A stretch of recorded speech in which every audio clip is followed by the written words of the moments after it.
ESBR Boxing. We are back. Myself and my colleague, co-presenter, cohort, Paul Kelly, and we're here for another review. We've got three fights coming up today, and we're spanning, I suppose, Europe and the US. So I don't want to ruin it by saying who we've got. But I'm going to come to you first, Paul, and just say, how are you, sir? Are you well? And are you looking forward to this week's boxing? Yeah, thanks, Elliot. I'm glad to be doing another preview show.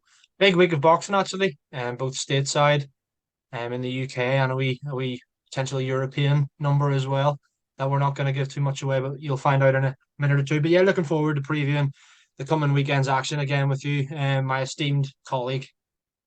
That's exactly right, Paul. We're going to start with you, who's going to give us a thorough breakdown, as you suggested there, as you mentioned, as you gave a little clue there. It's a European EU heavyweight fight, and it's taking place on all of these fights are taking place on Saturday night, I suppose, depending on where you are, UK versus US. But you've got this one over in Germany, and it's between Ajit Kabayel and Agron Samaki. So Samakisi. Paul, you can tell us A, how to present his surname, and B, give us a rundown of the fight, please. Yeah, cheers, mate. As you said there, Ajit Kabayal and Agron Smakisi or Smakiki. Well, we'll go with one of those two pronunciations. But yes, so the reason I've selected this fight is because Kabayal, he's a name well known to UK fight fans. I'll tell you why, and if you don't know, in a wee second. Just as customary, a tale of the tape here of both fighters. Kabayal is 22-0 with 14 KOs to Smakisi's 19-1, 17 KOs. Kabayal's 30, Smakisi's 32. Kabayal's orthodox, with the opponent being a southpaw. Kabayal's 6'3". Smakisi is actually 3 inches taller at 6'6". And yeah, Kabayal is a former European heavyweight champion. So, said the former European heavyweight champion, Kabayal hasn't actually lost. Obviously, he's 22-0. However, he vacated the belt. Don't know whether it's due to being inactive or whatever. But so the vacant European title is on the line. So he can become a two-time European heavyweight champion this weekend. And this fight's interesting. Kabayal's won his four previous European title fights, and one of which was against Derek Chisora back in 2017. So, 6 years ago now. I remember that fight like it was yesterday. It was in Monte Carlo or something, wasn't it? And Chisora on the light looked absolutely dreadful. But Kabayal, like, nobody really knew who he was, but everyone was like, he's a decent enough heavyweight. But since then, he's literally done nothing. He's a very inactive fighter. But you're looking at his opponent, Agron Smith-Casey. His most notable win is over Lenroy Thomas, who obviously we saw Joe Joyce beat. Dave Allen fought too as well. His one loss was stoppage loss in the very first round, but that was against a good Kazakhstani fighter. So there's no shame in that. He looks like a decent heavyweight. 17 KOs and 19 victories. Clearly a big puncher. But yeah, my question to you, Elliot, is: do you favour Kabayal here? Obviously, we haven't even looked at the betting odds or anything that gives us a certain indication. Do you favour Kabayal here, or do you think Smakisi can pull off his 18th stoppage victory this weekend? Well, firstly, thank you for that. That's another hell of an introduction there that you've given us there, and I think thank you very much for his eloquence and articulacy. I don't know, Paul. You chose this fight, and I thought, oh, Christ. I mean, look at it and was like, this is actually quite a close fight. The reason I say that is, like you say, obviously, Smaki's power. I may mispronounce his name, and I apologise for that. Smaki's power there, like you say, 17 stoppages and 19 wins, and the height difference. Like 6'6" is no joke for someone who's carrying power against someone who's 6'3", who I suppose arguably carries slightly less power when you look at his KO percentage, but again is undefeated. Has that win, like you say, over Chisora. Chisora was terrible, but simply, I mean, you can't take it away from him. He beat Chisora. Chisora's been in with Parker and other guys. Well, Fury, but he's been in with other guys since then. That you're literally going, like, he got Parker. Oh, it was a bad night, but he still got him when he's a lot fresher than a lot of other people have got him and struggled with him. So that's still a legit win. So I'd have to say, I agree with you as well. The Lenroy Thomas is the standout opponent. Smicky, but I would edge towards Kabayel just because, just on rankings, really. I mean, he's nearly kicking around the top 10, isn't he? I suppose around WBO. I think IBF, he's around that sort of top 10 level there as well. But again, he hasn't really had that big fight that you look at and go, oh crikey, he's fought like Kevin Johnson, like you say, like a journeyman in a way, like Kevin at the age he is now. But I just favour him slightly on the basis of that, on the basis of the Chisora win, and yeah, on the basis of kind of just experience slash ranking. So I'm going to go there. I'm probably actually going to go with. I had to put a bet on. It's a 12 round fight. So Frank, if it was a 10 round fight, I could maybe go Caballero points. But a 12 round fight, I could maybe see a stoppage here. It wouldn't be early though for me. But I mean, like you say, he's only been stopped in the first round before in one other fight, so he's obviously not, he's not necessarily got glass chin in that respect. But I would still go. You know what, Paul? Points, Caballero. I'm going to say it. I'm going to say points. The height difference. A man like I'm a tall man, shouldn't be getting knocked out by a smaller man. Lose on points. There's no disgrace in that. But if you round the back of the sports all throwing down and someone knocks you out and they're 3 inches smaller than you, mate, you don't deserve to go to school next day. And that's kind of how I see it for Caballero, frankly. So I'm going to go points, Caballero. Do you agree with me, Paul? Are we 1-for-1 or are we 0-for-1? Are you going to agree with me or disagree with me? The floor is back to you. I'm going to agree with you. I think Caballero on points as well. That's what I was thinking. I think it's a very good fight on paper, though. I can't say I'm an expert on Smakisi, but yeah, I would have the edge towards Caballero too. So that's obviously the action from Germany. And I believe, Elliot, you're going to take us through the next fight, which takes place this weekend in Newcastle upon Tyne, in the UK. And it's another cracking fight on paper.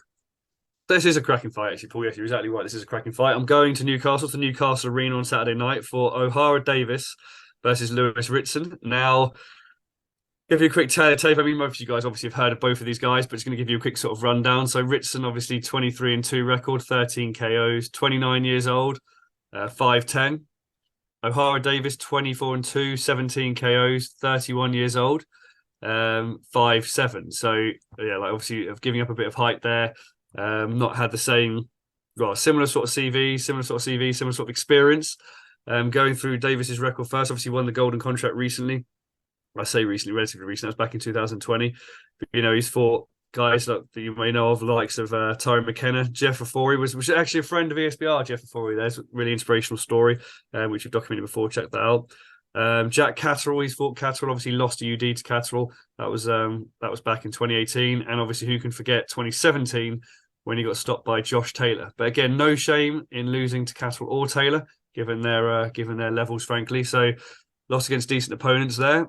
Lewis Ritson, on the other hand, is a guy who a lot of promise initially behind Lewis Ritson. I think there was a lot of fanfare at Matchroom, a lot of expectation that he could essentially, be a super be a sort of world champion down at the sort of super lightweight kind of era. I mean his CV, he's fought guys like Joe Murray, Robbie Davis Jr. That was a hell of a fight back in 2019. A real 12 rounds of just pure ding dong. Jeremiah Ponce, who he lost to, 10th round stoppage. We've obviously spoken about Ponce recently on the show, but he comes into this following that loss with 2 victories. But against guys, okay records, 20-4, 20-3. So, Paul, what I'm going to ask you, Paul, now is Ohara Davies is, I suppose, known for being quite heavy-handed down that division. Lewis Ritson, we've seen, like I said, with that fight with Robbie Davis Jr.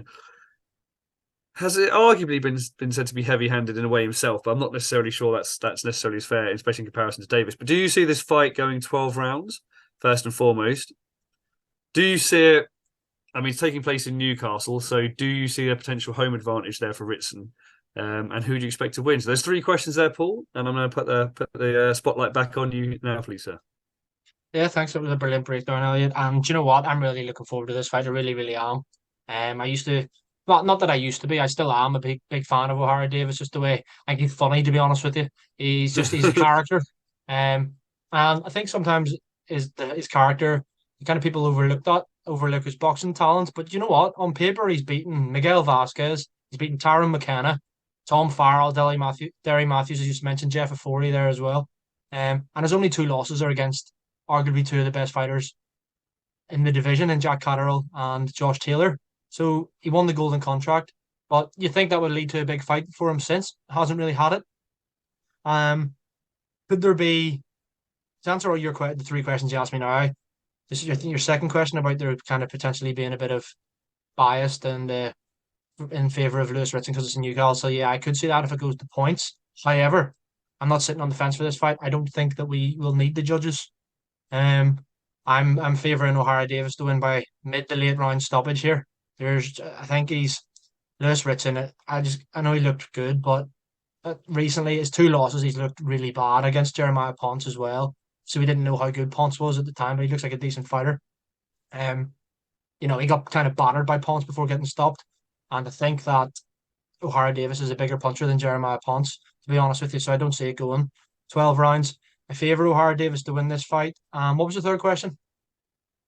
Uh, well, they thought will it go the distance? And you've said no. You said there's going to be a stoppage. So you've answered the three questions, and I'm actually going to say we're going two for two, Paul, here because I agree with you. I think initially when the fight was made, I thought actually Lewis Ritson would win, but then you check out. I was actually when I realised that obviously the losses that Davis has got. You said they're going hold on a second, and I expected him to lose that fight against Tyrone McKenna as well.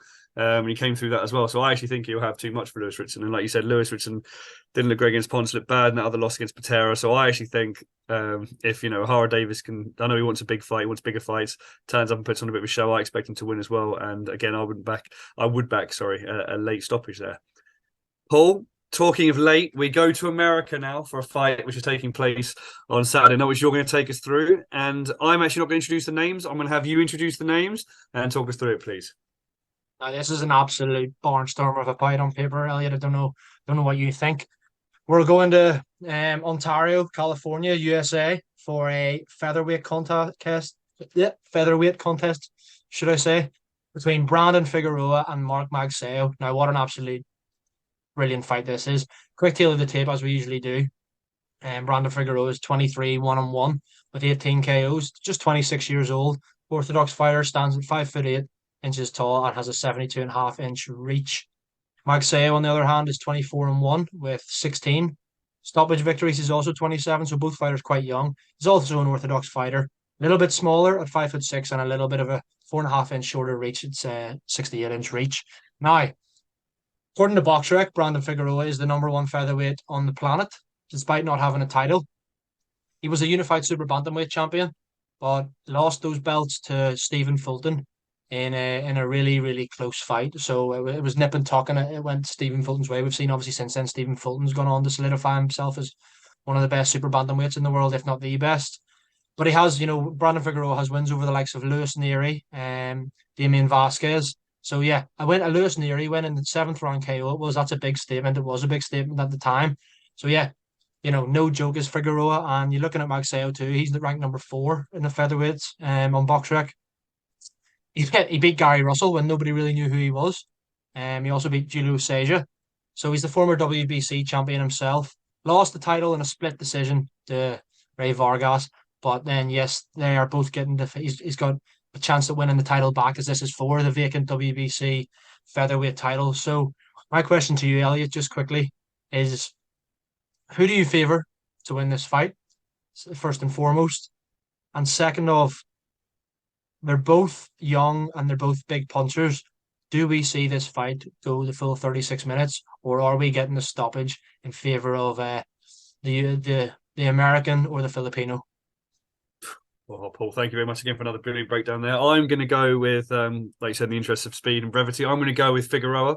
I think I lean towards Figueroa, frankly, just because the win against Neary was massive. Stephen Fulton's a hell of a fighter, so they're losing to him on majority decision, pushing him that far is no joke. Even though, like you say, Magsayo's obviously got that win over Gary Russell Jr., I still lean towards Figueroa, frankly. I actually think, despite obviously his high KO percentage, I think we might actually see points here. Don't get me wrong, I would lean just towards Figueroa on points, but equally I wouldn't be surprised with a late stoppage. But Figueroa is my pick. Are we 3 for 3, Paul, this week, or are we 2 for 3? I hate to admit it, but we are a full house. We are 3 for 3. I completely agree with everything you said there. Mark Magsayo wasn't a huge name until he beat Gary Russell, but that down to Gary Russell Jr.'s inactivity? He was fighting like once a year for the past decade. But you know what I mean. Figueroa he's fantastic. He's brilliant to watch. As you said, no disgrace losing to Stephen Fulton, who looks like he could be having all the belts if he fights the Kazakh. His name's evading me, but if he fights the Kazakh in an undisputed fight this year, do you know what? He's a special fighter, Brandon Figueroa.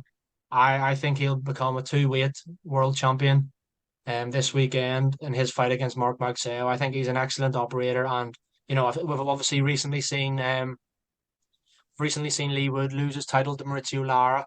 We've got Michael Conlan potentially fighting for the belt that Josh Warrington just lost. Few of those fighters all around in featherweight, few world titles on the line, and you never know. Brandon Figueroa could be the best of the lot. So we're 3 for 3. I agree with you, Elliot. Brilliant. Thank you very much, Paul, and thank you very much, guys, for watching. As you say, like check out our channel. We'll have other interviews, previews, deep dives of the fights as well. All that's really left to say is that as usual, if you think we're talking rubbish, please let me know. It's my birthday as well on Sunday, so if you want to wish me happy birthday or just call me an old bastard, let me know. Unfortunately, unlike Paul's hoodie, I won't get to live forever. But Paul and I, going to sign off now. Paul, any final words, or are we going to just wish everyone well and see them next week? Yeah, well, I echo what you say. Wish everyone well. See you next week, and yeah, let us know your thoughts on how you think these fights going. Are we completely deluded? Do you disagree with every single one of our predictions? Just let us know, and yeah, we'll get back to you. Thanks very much again, Thank you very Elliot. much, guys. Thank you very much for watching.